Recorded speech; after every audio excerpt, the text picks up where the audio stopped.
भक्तों, अब ये हिस्सा बेहद ध्यान से सुनिए, क्योंकि यहां वह रहस्य आने वाला है जिसे जान लेने मात्र से जीवन की दिशा बदल सकती है।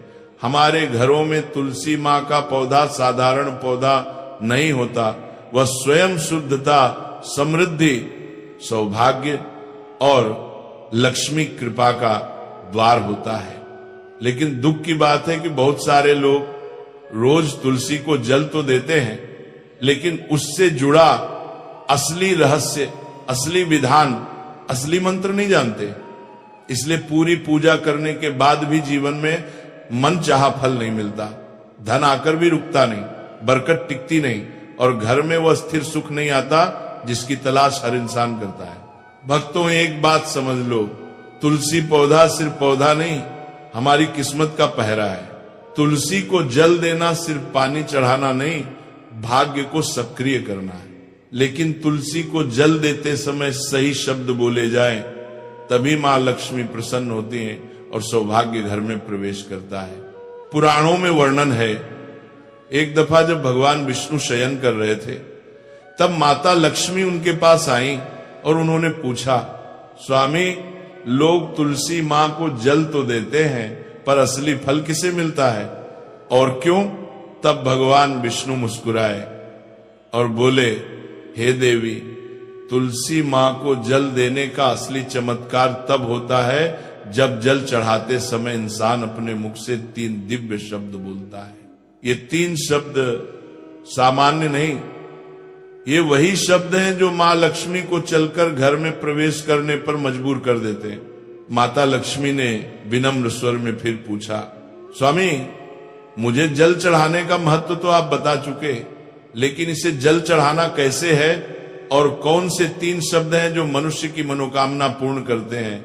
तब भगवान विष्णु बोले, हे देवी, तुलसी को जल चढ़ाना तभी फल देता है जब उसमें प्रेम, श्रद्धा और सही मंत्र हो। बिना मंत्र के जल चढ़ाना वैसा है जैसे दीपक जलाकर बाती न रखना, प्रकाश नहीं मिलेगा।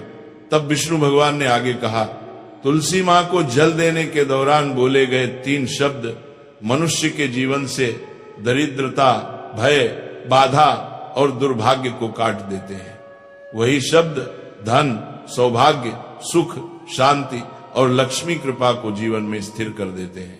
भक्तों, आप सोचिए, अगर भगवान विष्णु स्वयं कह रहे हैं कि 3 शब्द बोलने से सौभाग्य घर में प्रवेश करता है, तो ये कितना बड़ा रहस्य होगा। और सुनने मात्र से भी पाप नष्ट हो जाते हैं, फिर रोज बोलने से क्या नहीं होगा।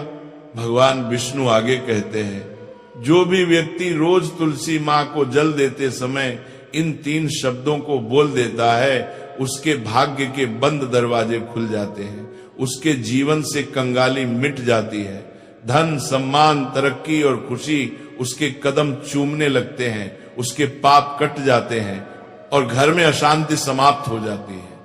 ऐसा व्यक्ति कभी गरीब नहीं हो सकता। इतना सुनकर माता लक्ष्मी बोली, हे प्रभु, कृपया पहले इस चमत्कारी मंत्र का महात्म्य सुनाइए ताकि मैं पूरी भावना के साथ इसे सुन सकूं। तब भगवान विष्णु ने एक कथा के माध्यम से इस मंत्र का महत्व सुनाना शुरू किया। और भक्तों, ये वही कथा है जहां वह दिव्य मंत्र प्रकट होने वाला है।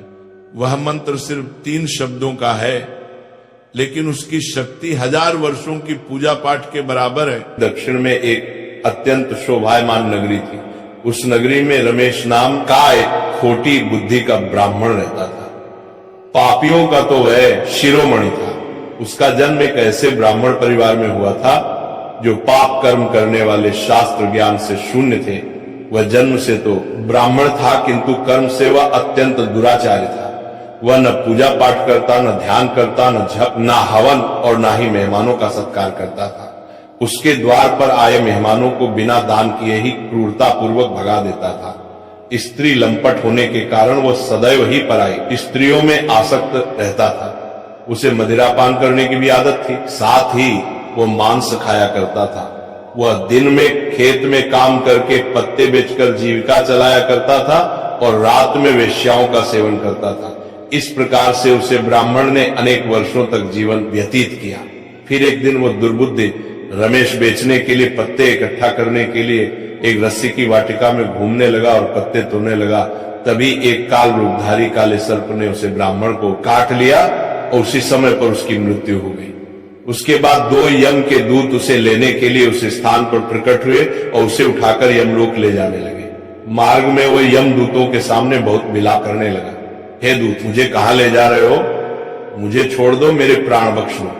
किंतु यमदूत उसे ये कहते हुए ले जाने लगे, अरे दुष्ट ब्राह्मण, तेरे पाप कर्मों के कारण तुझे सांप ने काट लिया है, अब यमदेव तुझे अवश्य घोर नरक में डाल देंगे। फिर यम के दूत उसे ब्राह्मण को लेकर यमलोक पहुंचते हैं और यमदेव के सामने खड़े हो जाते हैं। चित्रगुप्त उससे ब्राह्मण का लेखा जोखा निकालते हैं और यमदेव से कहते हैं, हे धर्मराज, इस ब्राह्मण ने बचपन से लेकर मृत्यु तक पाप ही पाप किया है, इसने कभी कोई पुण्य का काम नहीं किया है। फिर धर्मराज अपने दूतों से कहते हैं, हे दूतों, इस घोर पाप करने वाले ब्राह्मण को उठाकर ले जाओ और उसे नरक में डाल दो। फिर यम के दूत उसे ब्राह्मण को ले जाते हैं और नरक की भयंकर अग्नि में धकेल देते हैं। अनेक वर्षों तक नरक में सजा भुगतने के बाद उस ब्राह्मण को दूसरे जन्म में एक बैल का शरीर मिलता है। बैल का जन्म पाकर वह बोझ उठाने का काम करने लगा। उसका मालिक उससे दिन रात काम करवाने लगा। फिर जब उस बैल की शक्ति कम हुई तो उसके मालिक ने उसे एक लंगड़े आदमी को बेच दिया। उस लंगड़े आदमी ने उस बैल को खुद का बोझ उठाने के लिए उपयोग किया। वो उसकी पीठ पर बैठकर घुमा करता था।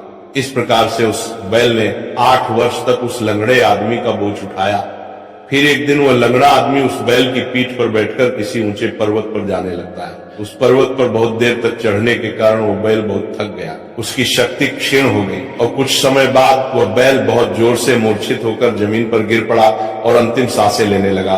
तभी वहां पर खड़े लोगों को उस बैल पर बड़ी दया आ गई और वे उसके मुख बात कर देखे मूर्छित होकर उसमें पानी डालने लगे। फिर उन लोगों में एक पुण्य आत्मा व्यक्ति था। उसने उस बैल का कल्याण करने के लिए अपना पुण्य उस बैल को दे दिया। उसे देखकर अन्य लोगों ने भी अपना अपना पुण्य याद करके कुछ पुण्य उस बैल को दे दिया ताकि उसे मुक्ति मिल सके। उसी भीड़ में एक वेश्या भी खड़ी हुई थी। सभी लोग अपना पुण्य उस बैल को दे रहे। यह देखकर उस वेश्या ने भी अपना पुण्य उस बैल को दे दिया। कुछ देर बाद उसे बैल की मृत्यु हो जाती है। फिर उस स्थान पर यमदूत आते हैं और उस बैल के शरीर से उस ब्राह्मण की आत्मा को निकालकर यमलोक ले जाते हैं। यमलोक ले जाने पर उसे यमदेव के सामने खड़ा किया जाता है और फिर चित्रगुप्त उसका लेखा जोखा देखते हैं तो वे आश्चर्य में पड़ जाते हैं। उस वेश्या के द्वारा उस बैल को दिया हुआ पुण्य बहुत बड़ा होता है। उस पुण्य के प्रभाव से सभी जन्मों के पाप नष्ट हो जाते हैं। फिर यमदेव उस ब्राह्मण के सभी पाप क्षमा करते हैं और कहते हैं, हे ब्राह्मण, उस वेश्या ने तुझे अपना पुण्य देकर तुझ पर बड़ा उपकार किया है। केवल उसी के पुण्य के कारण तुम्हारे सब जन्मों के पाप नष्ट हो गए हैं और यमदेव उसे फिर से इंसान जन्म प्रदान करते हैं। बार वो पृथ्वी पर आकर एक उत्तम ब्राह्मण कुल में जन्म लेता है। उस महापुण्य के प्रभाव से उसे इस नए जन्म में अपने पूर्व जन्म की बातें याद आने लगती हैं। जब वो ब्राह्मण बड़ा हो जाता है तो उसे याद आता है कि पिछले जन्म में जब वो बैल था तब एक वेश्या ने उसे उसका पुण्य दे दिया था। इसीलिए उसके मन में उस वेश्या के बारे में जानने की इच्छा होती है और उसे महापुण्य के बारे में जानने के लिए उस वेश्या का पता लगाकर उसे ढूंढते हुए उसके नगर में चला जाता है। वह वेश्या बूढ़ी हो चुकी थी। फिर जब उसे वो वेश्या मिल जाती है तो वो उसके सामने जाकर उसे बार बार प्रणाम करता है और उस वेश्या का धन्यवाद करने लगता है। वह वेश्या कहने लगती है, हे ब्राह्मण श्रेष्ठ, आप कौन है और किस कारणवश आप मुझ में वेश्या को धन्यवाद दे रहे हैं? मैंने आपका कौन सा कार्य किया है जो आप मुझे नमस्कार कर रहे हैं? तब वो ब्राह्मण कहता है, हे माँ, मैं वही बैल हूं जिसे तुमने अपना पुण्य दे डाला था। अपने पाप कर्मों के कारण मुझे पिछले जन्म में बैल होना पड़ा था। उस पर्वत पर जब मैं मर रहा था तो तुमने मुझे अपना पुण्य दिया था। तुम्हारे पुण्य के प्रभाव से ही आज मुझे फिर से इंसान जन्म मिला है। तुम्हारे द्वारा दिए गए उस पुण्य के कारण मुझे अपने पूर्व जन्म की सारी बातें याद हैं। किंतु हे माँ, मैं आज यहाँ पर ये जानने के लिए आया हूँ कि तुमने मुझे उस समय पर अपना कौन सा पुण्य दिया था जिस कारण से मेरे सभी जन्मों के पाप नष्ट हो चुके हैं। मैं उस पुण्य के बारे में जानना चाहता है। तब वेश्या ने कहा, हे ब्राह्मण श्रेष्ठ, मैंने तो अपने जीवन में कोई पुण्य के काम नहीं किए हैं, किंतु मेरे घर में एक तोता है जो पिंजरे में रहकर हमेशा कुछ बोलता रहता है, जिसे सुनकर मेरा अंतकरण पवित्र हो गया है। उसी तोते के द्वारा बोले गए मंत्र का पुण्य मैंने तुम्हें दान में दिया था। फिर वह वैश्य और वह ब्राह्मण उस तोते के पास जाते हैं और उसे पूछने लगते हैं, हे शुक, तुम कौन सा मंत्र बोलते रहते हो जिससे हमारे जीवन का उद्धार हुआ है?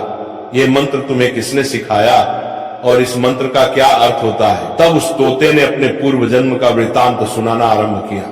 वह तोता कहने लगा, हे ब्राह्मण श्रेष्ठ, पिछले जन्म में मैं एक ब्राह्मण था। मैं अपने ज्ञान के अहंकार में अंधा हो चुका था। मैंने कभी गुरुजनों का आदर नहीं किया, सदैव ही उनका अपमान किया। मुझे अपने ज्ञान पर इतना अधिक घमंड हो गया था कि जिस कारण से मेरा क्रोध बहुत अधिक बढ़ गया और मैं सभी से द्वेष करने लगा, अन्य मनुष्यों को तुच्छ समझने लगा, विद्वानों का भरी सभा में अपमान करने लगा। फिर कालांतर में मेरी मृत्यु हो गई और मुझे यमलोक ले जाया गया।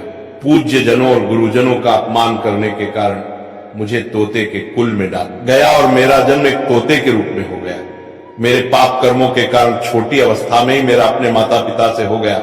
फिर मैं पेड़ की डाल पर बैठकर रो रहा था तो उसी स्थान से कुछ मुनि जा रहे थे। उन्होंने मेरी दयनीय पुकार सुनी और मुझे लेकर अपने आश्रम में चले गए।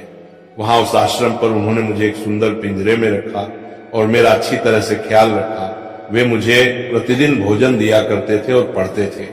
उस स्थान पर वे ऋषि मुनि, उनकी स्त्रियां और बालक सभी प्रतिदिन तुलसी के पौधे को जल देते थे और उसके सामने एक मंत्र का जप करते थे। उन्हीं के मुख बार बार उस मंत्र को सुनकर मैंने उसे रट लिया और तभी से मैं उसे पाठ करते थे। मंत्र को जान गया हूं और वही मंत्र मैं दिन रात बोलता हूं। उस मंत्र के प्रभाव से मेरी कभी मृत्यु नहीं हुई और मेरी आयु 100 वर्ष की हो गई और मैं इतने वर्षों तक जीवित रहा। इसी बीच एक रात को एक चोर उस स्थान पर आ गया और उसने मुझे वहां से चुरा लिया और फिर इस वेश्या ने मुझे उस चोर से खरीद लिया। इस वेश्या के घर पर आने के बाद भी मैं उस मंत्र को बोलता रहता था, जिसे सुनकर इस वेश्या का मन भी पवित्र हो गया और वेश्या का काम छोड़कर भगवान विष्णु की भक्ति करने लगी। उसी मंत्र के प्रभाव से मेरे पूर्व जन्मों के सभी पाप नष्ट हो गए और इसी मंत्र के प्रभाव से इस वेश्या का भी अंतःकरण पवित्र हो गया। हे ब्राह्मण देवता, इस मंत्र के पुण्य से आप भी पाप मुक्त हो गए हैं। इस प्रकार से तोते ने उस ब्राह्मण को और उस वेश्या को सारा वृतांत सुना दिया, जिसे सुनकर वो ब्राह्मण और वेश्या दोनों ही अत्यंत प्रसन्न हुए और फिर वे दोनों ही प्रतिदिन तुलसी मां को जल देकर उस मंत्र का जाप करने लगे। फिर वह वेश्या और वह ब्राह्मण तीनों उस मंत्र के प्रभाव से दिव्य विमान में बैठकर विष्णु लोक को चले गए। भगवान विष्णु कहते हैं, हे देवी मां लक्ष्मी, देखा आपने केवल तुलसी मां के इस मंत्र के प्रभाव से उस तोते के, उस वेश्या के और उस ब्राह्मण के सभी पाप नष्ट हो गए। इसीलिए प्रत्येक इंसान को रोज तुलसी मां को जल देते समय इस एक मंत्र का उच्चारण अवश्य करना चाहिए। हे देवी, वह मंत्र इस प्रकार है, इसे तुम ध्यान से सुनो। ओम वृंदावनी स्वाहा, ओम वृंदावन स्वाहा। भगवान विष्णु कहते हैं कि जो भी स्त्री प्रतिदिन तुलसी मां के समक्ष इस मंत्र का उच्चारण करेगी वह सौभाग्यशाली बनेगी। जो भी पुरुष तुलसी मां के सामने इस मंत्र का उच्चारण करेगा उसे अक्षय धन की प्राप्ति होगी। जिस घर के सामने प्रतिदिन तुलसी मां की पूजा की जाएगी उस घर में साक्षात लक्ष्मी का वास होगा। तुलसी मां का यह मंत्र राज कल्प तरु है, यह समस्त फलों को प्रदान करने वाला है। अतः जो भी तुलसी मां के सामने इस मंत्र का उच्चारण करेगा उसे संपूर्ण सिद्धियां प्राप्त होंगी।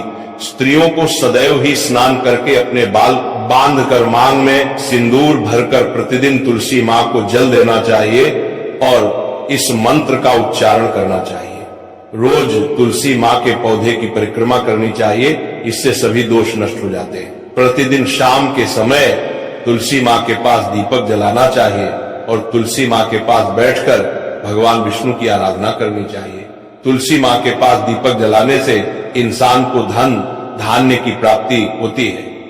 हजारों अमृत के घड़ों से नहलाने पर भी श्री हरि को उतनी तृप्ति नहीं होती जितनी वे मनुष्यों के द्वारा तुलसी मां का एक पत्ता चढ़ाने से प्राप्त करते हैं। 10,000 गाय के दान से मानव जो फल प्राप्त करता है वही फल तुलसी मां पत्र के दान से पा लेता है जो मृत्यु के समय अपने मुख में तुलसी मां पत्र का जल पा जाता है, वो संपूर्ण पापों से मुक्त होकर भगवान विष्णु के धाम जाता है। भगवान विष्णु कहते पूर्णिमा, अमावस्या, द्वादशी और सूर्य संक्रांति के दिन मध्याह्न काल, रात्रि और अशौच के समय तेल लगाकर बिना स्नान किए अथवा बिना हाथ पैर धोए रात्रि के वस्त्र पहनकर तुलसी मां के पत्र तोड़ता है, वह महापाप होता है। श्राद्ध, व्रत, दान, प्रतिष्ठा तथा देव पूजा के लिए तोड़े हुए तुलसी मां पत्र बासी होने पर भी 3 रात्रि तक पवित्र ही रहते हैं। तुलसी मां का एक एक पत्ता न तोड़कर पत्तियों के साथ अग्रभाग को तोड़ना चाहिए।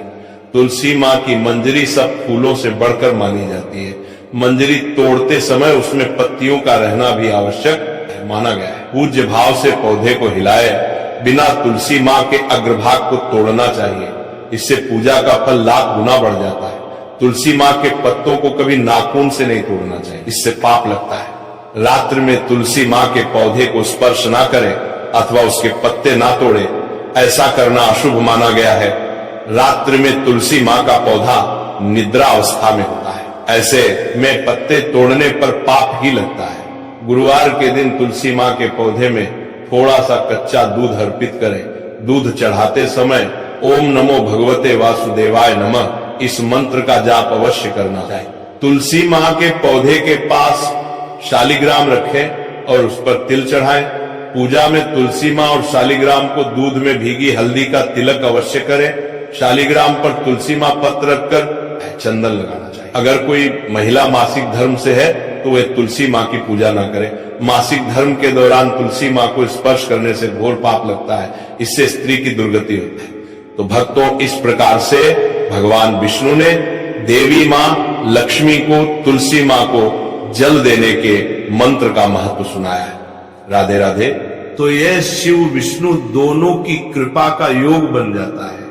यही वजह है कि मार्गशीर्ष सोमवार को तुलसी माता की आराधना करना अत्यंत फलदायी माना गया है। पूजा का सही समय और विधि, भक्तजनों मार्गशीर्ष सोमवार के दिन सूर्योदय से पहले उठें, अपने आप को शुद्ध करें, स्नान करें और स्वच्छ वस्त्र धारण करें।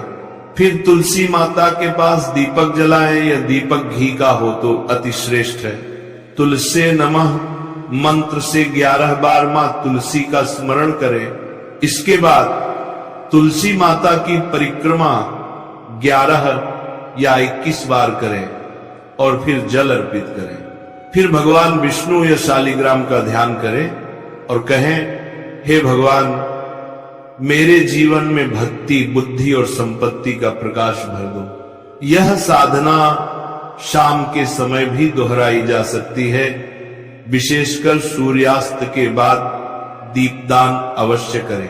सुखी जीवन के लिए तुलसी की सूखी लकड़ी का उपाय, तुलसी की सूखी लकड़ी अपने साथ रखना शुभ होता है। यदि किसी व्यक्ति को लगता है कि उसके घर में बरकत नहीं रहती, काम बनते बनते रुक जाते हैं, तो वह सूखी तुलसी की लकड़ी को अपने घर के मंदिर में रखे और उसके ऊपर रोड़ दीपक जलाए। मां लक्ष्मी की ऊर्जा स्वयं वहां प्रकट हो जाती है। यदि कोई नौकरी या व्यवसाय में सफलता चाहता है तो वह तुलसी की लकड़ी को अपने तिजोरी में या दक्षिण दिशा की दीवार में छिपा कर रखे, क्योंकि यह धनवृद्धि का संकल्प माना गया है। स्त्रियों के लिए विशेष उपाय, बहनों के लिए यह दिन अति विशेष है।